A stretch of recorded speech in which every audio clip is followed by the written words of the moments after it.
The thought of fighting around a car revolved around the engine block and the wheels. Okay, steel. You want to get steel in front of you. Okay, a perfect example is the Hollywood shootout. All right, if any of you were alive back then, some of you young whippersnappers here. All right, if you saw videos of that, people were taking cover behind the wheels and the engine block, and they were getting just tore up. Okay, well, because motherfuckers using 7.62. Yeah. well, okay. So basically what happened somewhere around 2006 is Will Petty, who was a cop down in the Oklahoma, Texas area, he did a car stop.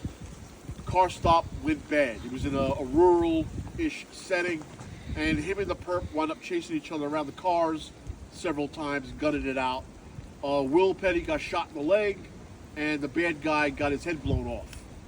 While Will Petty's in the hospital recuperating, he thought to himself, there's got to be a better way to do this, because if you're hunkered down, you're now immobile. There's got to be a fluider way of fighting, and there's got to be more protection on these cars than just those points. So he started doing a lot of research.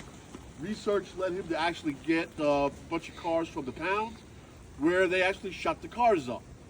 And what he found out was, not only is the engine block and the wheels ballistic protection, but you have these pillars now in these cars. Okay, you got your A pillar, you got your B pillar, you got your C pillar. SUV like mine, you got a D pillar. Okay. Basically, what happened is after Jimmy Carter and the oil embargo with the gasoline and shit, you had a revolution or a change in the way cars are designed. So you have a car like a 1972 Cadillac, which is basically a tank on wheels, all steel. Now you have cars that are made out of alloys, fiberglass, plastic, and the inside is basically a skeleton. There's a skeleton system inside to cut down on or to give you better fuel economy. Okay? And what he found out was these pillars, depending on what's being shot at you, will offer you ballistic protection to a point. Okay? So, you got your A pillar here. Okay? Basically, it's to prevent the car when you flip it over from the roof collapsing on you.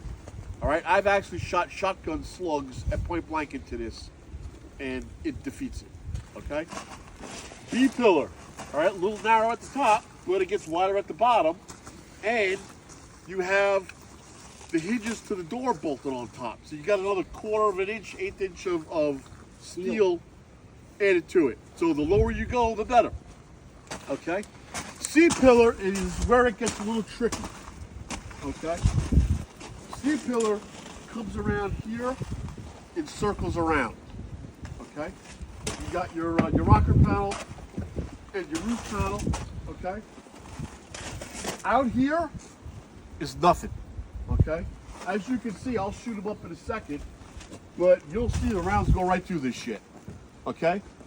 Inside your doors, if you like to use doors for protection, you got your control arms, but rounds go right through that.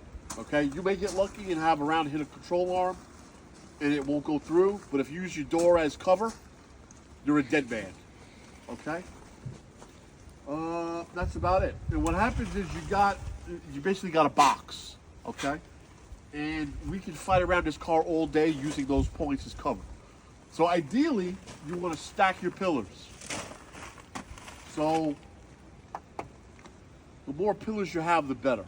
You want at least one pillar between you and the bad guy, but if you're going head along, okay, we're actually going to stack.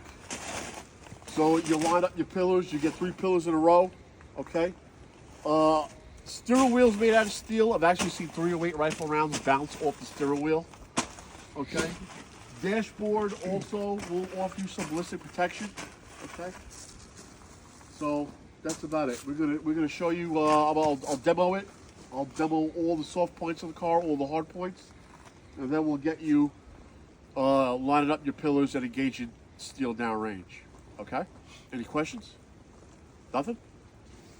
You sure? Okay. Now, depending on where you are, a lot of people say, "Oh, get out and run. You know, don't stay with the car." I'm actually one of those people that will tell you stay with the car as long as you can. Okay. You get out and try to run while you're under fire, and you're just gonna get tore up. Okay. Return fire as long as you can from the inside.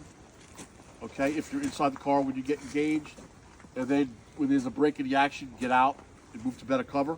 If you're out here in the wilderness, there is no better cover, unless you plan on running through the woods and finding a big old fucking tree. Well, perfect practice says that's a good thing to do. I don't know. I've had You got 30, support by fire. 34 But cops almost of shot mine him. have been involved in shootings.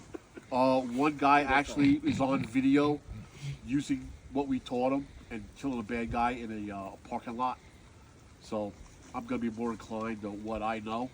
I mean, I don't know. Maybe he No, I knows was just something like that perfect practice, the dude. maybe he knows something that I don't. I don't know. You know, Will Petty's a great guy if you ever meet him, and he does his research. He's a number cruncher. He gets shootout reports, line of duty incidents, and he crunches the numbers. He's, you know, you really can't dispute what he says. He does the research. He does the work. Okay. If you're in an urban area, then yeah, you're gonna try to get away from the car as quick as you can. You know, it's a bullet magnet, but that's about it. All right, we're ready.